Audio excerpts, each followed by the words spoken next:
Hey everyone, Matt from Nerddom here, and is Marvel back? Oh no, not again. I mean Marvel from the 90s, not Marvel from now. Yes!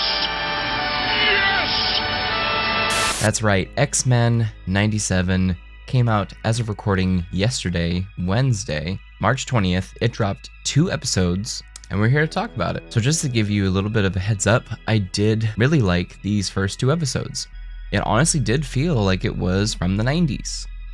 It felt like it fit in with the old animation while also being super duper crisp in HD versus this was what, 480p and also 4:3 aspect ratio. But I will just say that it is good. It's good not because of the quality is there, but it's good because they're actually giving all the characters much needed time. You actually see their day-to-day, their trials, their tribulations, their insecurities, and it actually really does have human, as much as it's weird to say, human aspects and kind of universal human things that we all deal with, that we can all relate to. So before we get into spoilers, if you want to leave now, feel free to do so. Check this out after you watch it for yourself. If you don't care about spoilers, welcome. But yeah, I definitely dug it. I definitely think you should watch it. If you're an old X-Men fan, if you're a current X-Men fan, maybe you'll enjoy it.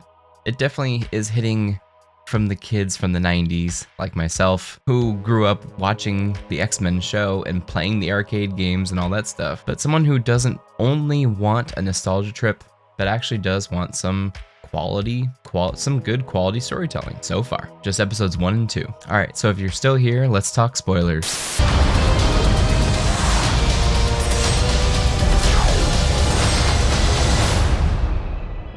To me, my X-Men.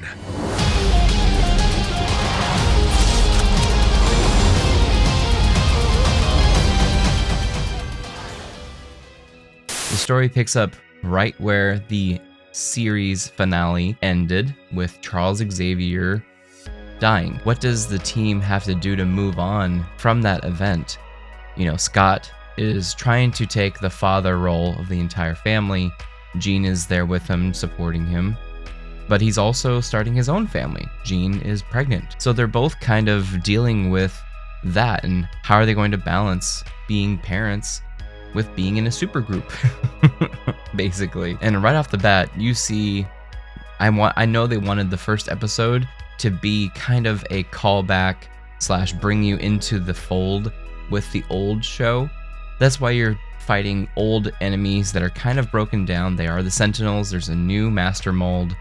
It's totally from second season of X-Men, you know, Master Mold. Totally see Trask from the old show. You see the Senator dude who, you know, was all over being a bad guy. And you see the different groups as well. You see the different human groups that are attacking mutant kind, that kind of thing. Is it an allegory? Sure, it's an allegory. It's been in the cartoons forever, so if it's in the same universe, they can do this stuff, it's okay. And it actually makes sense, so it's fine. But you see Scott lead the team in attacking the Master Mold. And what's really cool is when they're actually fighting the Sentinels, you see each and every single one of them, they get a moment. They get a little show-off moment. You see them working as a team together, and that's freaking awesome. That's all you ever want from a combat, from a fight dynamic. You see each of their strengths, and you know, it's not all just Marvel comedy too. I think the Marvel humor has run its course. This is definitely more on par with the old cartoon than it is current day Marvel. So big props there. I appreciate the writing here. And they do show Storm off to be an Omega level threat that she is. It is pretty badass when she comes onto the field. It really plays into how powerful it is. And it's not only to show off how powerful it is because she is super powerful. She's basically a god. They all are, but she is basically a god. But you see why. You see why she is a super Omega level threat, and why she later on in episode 2 Wyatt is a huge deal when she loses her powers. So again, they're kind of bringing you into the fold, showing you Storm, who she is. You know, she's talking about with Jean, with the X-Men, with being a mutant, it gave me a family, it gave me you guys. So all of this feeds into her decision at the end where she loses her powers and she leaves. So that's skipping a lot forward, but we're still in episode 1, Matt. Got it. I'm just telling you that they're building up Storm for a reason, and it's through this story arc that's why she's a badass. Other than just showing off that she's a fucking badass. She's one of my favorite characters. I don't know. I've always liked Storm. Did they get the same voice actress? Let me see. It did sound like Jennifer Hale. Jennifer Hale is Jean Grey, so props to her. She's doing well. It is the same person. Yeah, it's the same person playing Storm. Sick. No wonder it sounded familiar. She did a great job. You can tell the Scott Summers. Let's just talk about the quality of the voices. Storm, of course, killing it. Wolverine, it's off, but I kind of got used to it. I think the Cyclops voice is spot on.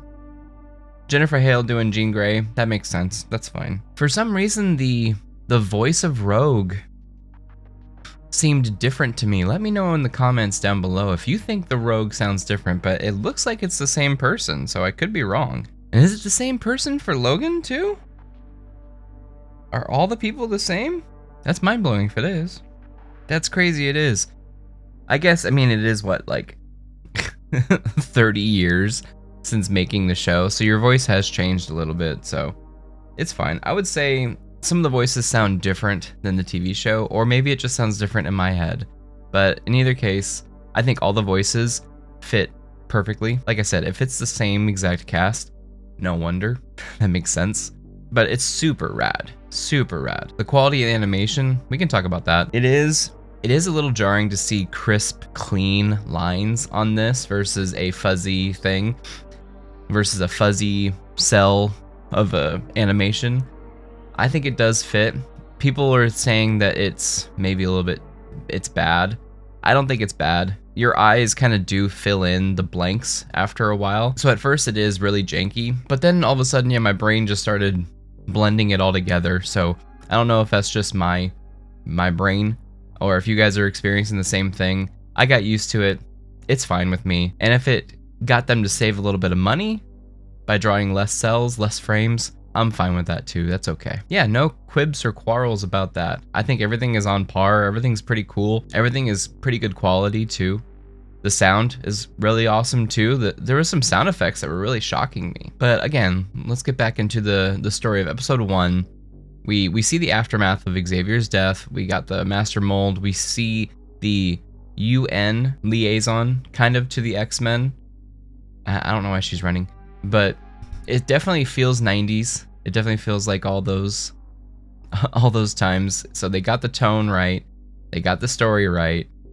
And then finally at the end of episode 1, you see Xavier has left the X-Men and all of his assets to Magneto. Now, what does that mean? Kind of does get answered in episode 2 when Magneto kind of turns a new leaf. He is saving humankind. He is trying to prove himself to be worthy of Charles's legacy, I guess. Charles's? Sure. But he's looking to be worthy, and he said he's owed to an old friend to at least try, but to be it. And he, it looks like, does want to lead the X-Men. Now again, I haven't read a lot of Magneto stuff. I do know that he is semi-gray of a character. He has done terrible things. Currently reading The Resurrection of Magneto in the comics. And of course, there's so many years of Magneto doing things. So many lives he's taken. But there's lives that he's saved as well, as expressed in The Resurrection of Magneto issue number 2 with Storm. So you see him turning a new leaf. You see him following the rules. And what happens when he follows the rules? People go against them and people break rules and riot and attack the UN trial. You also see, oh my god, there's a lot we didn't talk about. The first episode, we see the X-Men saving a young mutant very reminiscent of episode 1 in the original series with Jubilee. So it's kind of cool to see Jubilee and Sunspot, I think it's Sunspot, right? Kind of interact with each other. You know, Jubilee's been there. She knows what this guy has been dealing with. And she knows that he's also very young, just like her. So to have Sunspot being taken hostage, it looks like he's from a rich family. He doesn't want to be a mutant, so he doesn't use his powers, especially on the humans. And Jubilee gets that, and you see him kind of run away into a club. Okay, there's clubs back then, so it's kind of X-Men 97, so it's like a rave. A 90s rave. It's pretty funny to see. And you see the terrorists or hostage takers, they had Sentinel tech, and that's what drew the X-Men to look into the Sentinels, why they have the technology, and then they're able to find Boulevard Trask at the end. But it does have the introduction of Sunspot. And of course, he's talking about how he was born this way, about how he doesn't want to be that way. And there is a discussion about if you could have chosen to be human, would you do it? You also see this discussion with Jean and Storm talking, and Storm kind of talks Jean off a cliff by saying, you know, we found a family by being mutants, versus Jean kind of wants the baby to be human, to be normal, to be not think about that every day. And I get that. I think that makes a lot of sense. And again, when we're talking about allegories, what you want to do is bring the audience into their emotional takes, into how they're feeling, to try to get them to empathize with that character. And I think it worked. You know, everybody has felt different at one point in their life. Everybody has wanted to fit in at one point in their life. So I think X-Men, the show, has always done stuff like this really well, and especially, you know, geared more towards kids who are going to have these feelings of wanting to fit in, of, you know, just wanting to be normal. So it makes a lot of sense to have it in this type of story, and it always made sense back in the day too. So props to them. They're doing a great job with that. But yeah, when we get into episode 2, we're talking about Magneto dealing with his past deeds, and there's a little bit of a beat with him and Rogue. Now, I haven't watched the old show. I didn't get to finish it before watching this show. Is there something I'm missing? Let me know down in the comments below. I think I need to look into some stuff. But that was the only part that I was kind of like, what's going on between Rogue and Magneto? And it looks like they're creating some type of love triangle with her and Gambit and Magneto. I don't know what's going on there. Let me know. That was the only beat that I found kind of messed up. And then we see the leftover humans, and he's creating like a new type of gun based off of the Sentinel tech, or based off of the collar technology, where it takes away their powers momentarily using like some type of nuclear stuff. Hank says something later. Hank Beast. I don't know what to say that with Hank McCoy. He says later about how the collar uses some type of nuclear technology to suppress the mutant powers for a time temporarily. He is able to put that power into a gun, which has a highly concentrated version of that beam, of that power, and he uses it. He basically bursts through. He has a spiel while beating the utterly crap, out of Cyclops about how you don't think normal people have hard times. You know, we just don't complain about it, that kind of thing. So I get it, but it's all right. It was kind of crazy to see him beat the crap out of Cyclops after we saw Cyclops fall from a plane and land by shooting his beam on the ground. But you know, Cyclops is holding back because he's badass and he could cut through every single person there if he wanted to. He was trying to save humans, which is what Charles always wanted. And you see the Executioner finally get to Magneto, Storm and Magneto. So Storm is backing him up. It's kind of cool to see Storm and Magneto work together. Magneto's able to create these, it looks like swords for a second, but then he puts them down into the ground and they're almost like lightning rods. So Storm is able to call upon electricity, lightning, and just make like this barrier basically. But the Executioner gets through, he shoots at Magneto, and Storm actually gets in the way and gets hit, and she loses her powers. And it's a very good moment. She talks about how she can't feel the weather anymore. Like she used to just feel it. you know? And that part's really well done.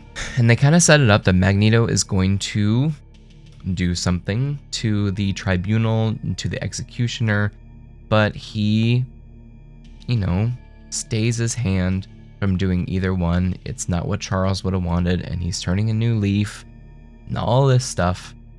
And then he brings him back to Earth.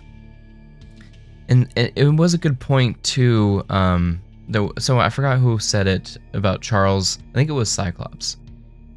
It was Charles always said that, you know, your words have to match your actions to be believed. That's a good message, you know? That's a good message. We all fall short of that sometimes. But yeah, in the end, you see them all gathered around. Storm leaves, and I know that this is kind of influenced from the comics. There's a storyline with that, a story arc with that.